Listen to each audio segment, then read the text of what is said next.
Hi hello ಎಲ್ರಿಗೂ ನಮಸ್ಕಾರ. Welcome back to my YouTube channel. ನಾನು ನಿಮ್ಮ ಶ್ರೇಯಸ್ ಎಸ್ಕೊಂಡ. ತಮ್ಮನೇರಲ್ಲಿ ನೋಡಿರ್ತೀರ ಇವತ್ತಿನ ಕಂಟೆಂಟ್ ಬಂದು ಏನು ಇದ್ರೆ ಯಾರಾದರೂ ಈ ವಿಡಿಯೋ ನೋಡ್ತಿದ್ರೆ ಸುಮ್ ಸೊ ಒಂದು ಸಬ್ಸ್ಕ್ರೈಬ್ ಮಾಡಿ, ಲೈಕ್ ಮಾಡಿ, ಶೇರ್ ಮಾಡಿ, ಕಾಮೆಂಟ್ ಮಾಡಿ. ಕಂಟೆಂಟಿಗೆ ಬರೋಣ. ಇವತ್ತು RCB ಆಕ್ಷನ್ ಆಕ್ಷನ್ ಹೇಗಿತ್ತು, RCB ಟೀಮ್ ಬ್ಯಾಲೆನ್ಸ್ಡ್ ಆಗಿದೆಯಾ ಏನು ಅಂತ ಚರ್ಚೆ ಮಾಡೋಣ. ಫಸ್ಟು RCBಯಲ್ಲಿ ಯಾರ್ಯಾರಿದ್ದಾರೆ ಅಂತ ಹೇಳೋಣ.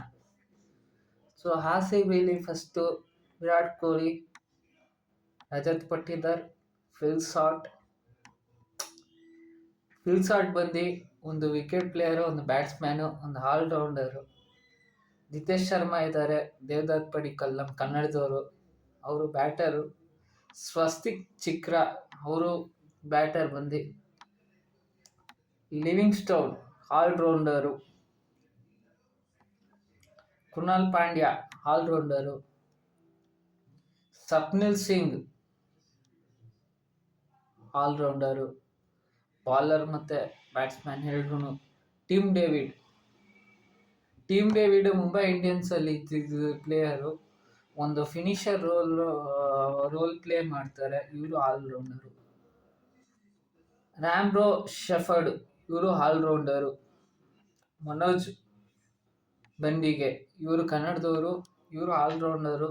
ಆದರೆ ಇವ್ರಿಗೆ ಯಾವುದು ಚಾನ್ಸ್ ಸಿಕ್ಕಿಲ್ಲ ಹೋದ ವರ್ಷದಲ್ಲಿ. ಬಾಲರ್ಸಲ್ಲಿ ಜಾಸ್ ಹೇಜಲ್ವುಡ್, ರಶಿಕ್ ದಹಾರ್, ಸುಯೇಶ್ ಶರ್ಮಾ, ಭುವನೇಶ್ವರ್ ಕುಮಾರ್ ಒಂದು ಎಕ್ಸ್ಪೀರಿಯನ್ಸ್ಡ್ ಬಾಲರು. ಸ್ಪಿನ್ ಅಟ್ಯಾಕು ಮತ್ತು ಪೇಸ್ ಅಟ್ಯಾಕು ಎಲ್ಲ ಸೂಪರಾಗಿ ಮಾಡ್ತಾರೆ. ಸೊ ನವೀನ್ ತುಷ್ರಾ ಇವರು ಸೇಮ್ ಮಲ್ಲಿಂಗನ್ ಥರ ಬಾಲಿಂಗ್ ಮಾಡ್ತಾರೆ. ಇವರು ಮುಂಬೈ ಇಂಡಿಯನ್ಸಲ್ಲಿ ಇದ್ರು ಮುಂಚೆ. ಲುಂಗಿ ನಗಡಿ ಅವ್ರ ಹೆಸರು. ನೆಕ್ಸ್ಟು ಅಭಿನಂದನ್ ಸಿಂಗು, SJL ಅವರೆಲ್ಲ ಒಳ್ಳೆ ಪ್ಲೇಯರ್ಸು. RCB ಮ್ಯಾನೇಜ್ಮೆಂಟು ಒಳ್ಳೆ ಚಾಯ್ಸ್ ಮಾಡಿದೆ. ಸೊ RCB ಏನಕ್ಕೆ RCB ಮ್ಯಾಚ್ ಫಿಕ್ಸಿಂಗ್ ಮಾಡಿಕೊಂಡ್ರು ಅಂತ ಒಂದು ಗಾಳಿ ಸುದ್ದಿ ಬರ್ತಿದೆ.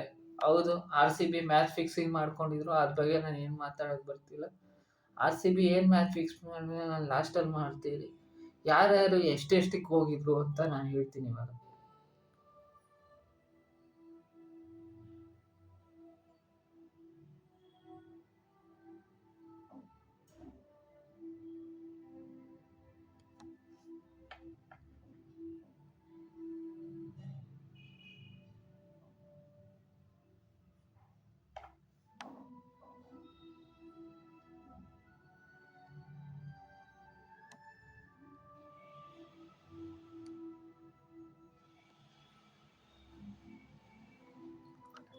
RCB ಇನ್ನೊಂದು ಹೇಳಕ್ ಬರ್ತಿದ್ದೀನಿ. ಓನರ್ ಬಂದು United spirits limited USL.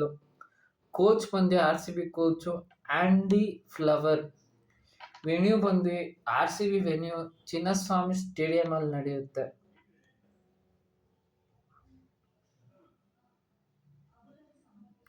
RCB ಒಂದು ಬ್ಯಾಲೆನ್ಸ್ ಟೀಮ್ ನಡೀತಿದೆ. ಬೌಲಿಂಗ್ ಅಟ್ಯಾಕಲ್ಲೂ ಚೆನ್ನಾಗಿದೆ, ಸೊ ಬ್ಯಾಟಿಂಗ್ ಅಟ್ಯಾಕಲ್ಲೂ ಚೆನ್ನಾಗಿದೆ. ಸೊ RCB ಕ್ಯಾಪ್ಟನ್ ಯಾರು ಆಗ್ತಾರೆ ಅಂದರೆ ಆಬ್ವಿಯಸ್ಲಿ ವಿರಾಟ್ ಕೊಹ್ಲಿನೇ ಕ್ಯಾಪ್ಟನ್ ಆಗೋದು.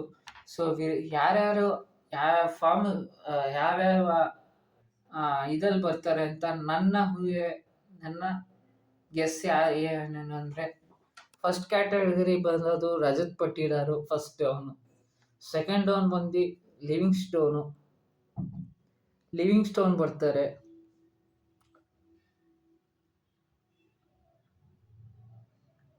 ಫಸ್ಟ್ ಡೌನ್ ಬಂದು ರಜತ್ ಪಟ್ಟಿದಾರ್ ಬರ್ತಾರೆ ಇದು ಬ್ಯಾಟಿಂಗ್ ಲೈನ್ ಆದರೆ. Second Virat Kohli.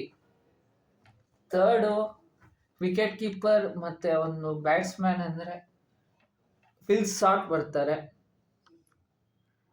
So next category ಬಂದು ಆಲ್ರೌಂಡರ್ ಆಗಿ ಲಿವಿಂಗ್ ಸ್ಟೋನ್ ಇರ್ತಾರೆ, ಫೋರ್ತ್ ಡೌನು.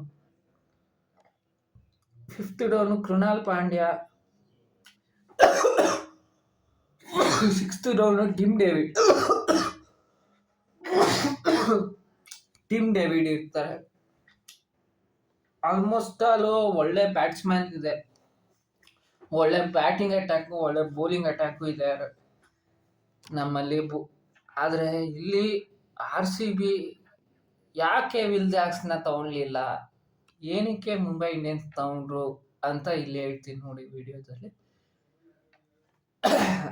ಮುಂಬೈ ಇಂಡಿಯನ್ಸು ಆಗಲೇ ನಮ್ಮ 3-4 ಪ್ಲೇಯರ್ಸು ಅವ್ರು ಆಗಲೇ ನಮಗೆ ಬಿಟ್ಕೊಟ್ರು. ಸೊ ನೀವು ಅಲ್ಲೇ ಅರ್ಥ ಮಾಡ್ಕೊಬೇಕು, ಮುಂಬೈ ಅವ್ರಿಗೆ ವಿಲ್ ಜಾಕ್ಸು ಬೇಕೇ ಬೇಕು. ಮುಂಬೈ ಇಂಡಿಯನ್ಸಲ್ಲಿ ಸ್ಟಾರ್ಟಿಂಗ್ ಓಪನರು ಇಲ್ಲ ಅದರಲ್ಲಿ. ಸೊ ಅವ್ರು ಇಬ್ಬರು ಒಪ್ಪಂದ ಏನಿತ್ತು, RCB ಒಪ್ಪಂದ, ನಾವು ವಿಲ್ ಜಾಕ್ಸ್ ಕೊಡ್ತೀವಿ, ನಿಮ್ಮ ಕಡೆಯಿಂದ ಟಿಮ್ ಡೇವಿಡು, ರಮಾಡೋ ಶೆಫರ್ಡು, ತುಷಾರ ಲುಂಗಿ ನೆಗಡೆ ಅವರೆಲ್ಲ ಕೊಡಬೇಕಂತ ಒಪ್ಪಂದ ಆಗಿತ್ತು. ಸೊ ಹೋಯ್ತು ವಿಲ್ ಜಾಕ್ಸ್ ಅವರು. ಸೊ ಒಂದು ಬ್ಯಾಲೆನ್ಸ್ ಟೀಮ್ ಆಗಿದೆ. ಯಾರೇ ಎಷ್ಟೆಷ್ಟು ಕೋಟಿಗೆ ಹೋಗಿದ್ದಾರೆ ಅಂತ ಹೇಳ್ತೀನಿ.